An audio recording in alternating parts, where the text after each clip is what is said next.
Hey guys, when it comes to bang for buck and value proposition in the sub $500 zone, Seiko is going to be the brand to go with. Can we say the same in the $1,000 range? We're going to use these two watches to discuss exactly that today.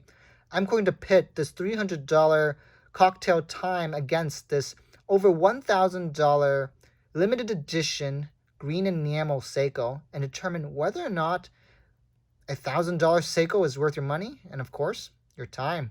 Let's do it.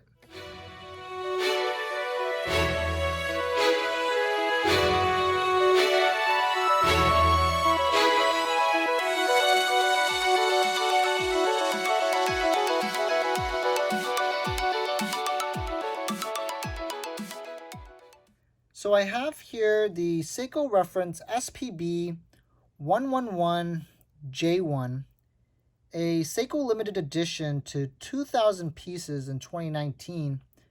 And this is a Seiko that retails for the price of $1,400. And so I think the first question most people that are looking at this watch is going to ask is, how the heck is this a $1,000 Seiko watch? It looks like your typical $100 timepiece. Now, the answer is staring at you right in the face, and that is the fact that this is no ordinary Seiko dial.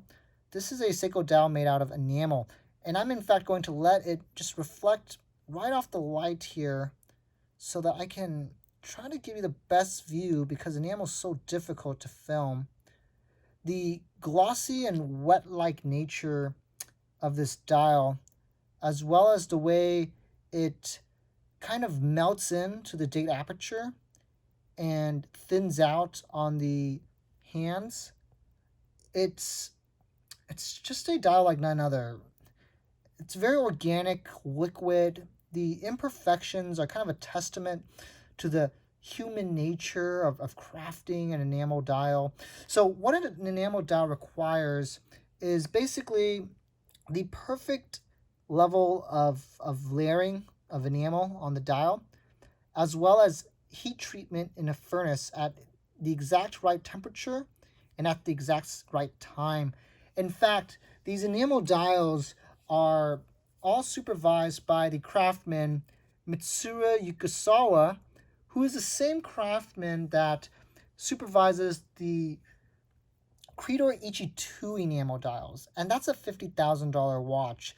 And so you can begin to see the value proposition of a $1,000 Seiko here is it's a craftsmanship level like none other from a Swiss counterpart. You're not going to get a proper enamel dial from a major Swiss brand until you reach the couple $1,000 price range.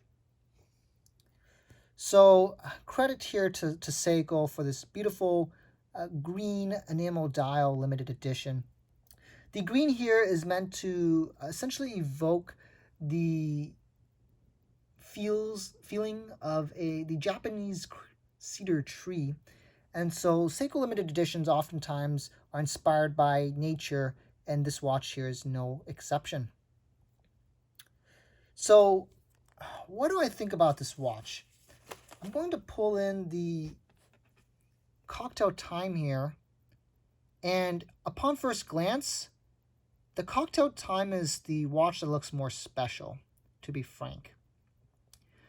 So this makes the Seiko limited edition the ultimate stealth wealth piece, right? 99.9% of the population's not going to know what they're looking at, but you know.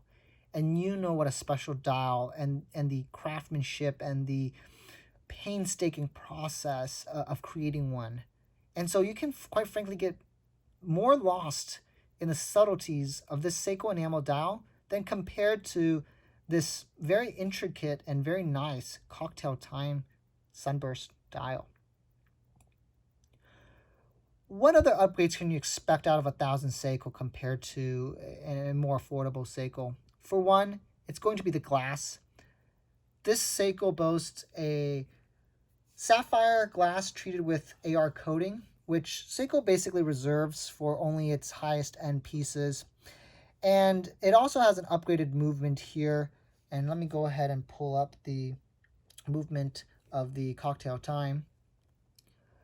So you're looking at the 6R35 movement on this $1,000 Seiko versus the 4R35 on your typical affordable Presage watch.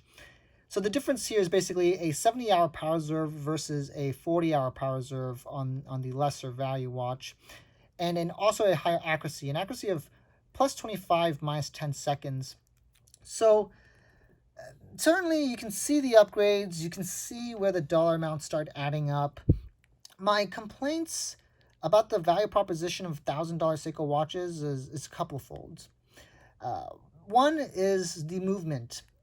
I still think Seiko could better finish their movements at the $1,000 price range. The difference between a $300 Seiko movement and a $1,000 Seiko movement in terms of finishing is pretty minimal. It is slightly better, but minimal.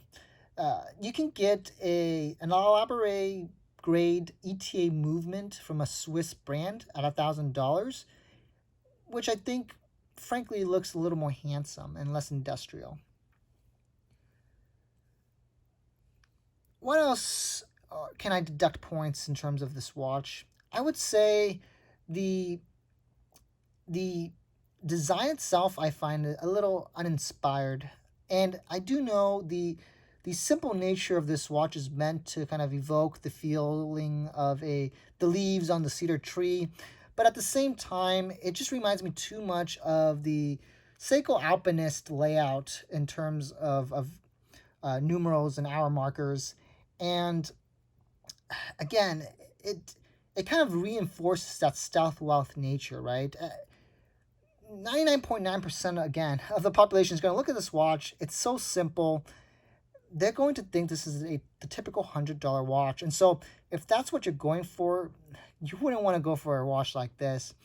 But if you're looking for a special dial, a watch where true craftsman and care was put in, a watch with a limited production count, and a nature-inspired backstory, then $1,000 Seiko watch, the value really is there.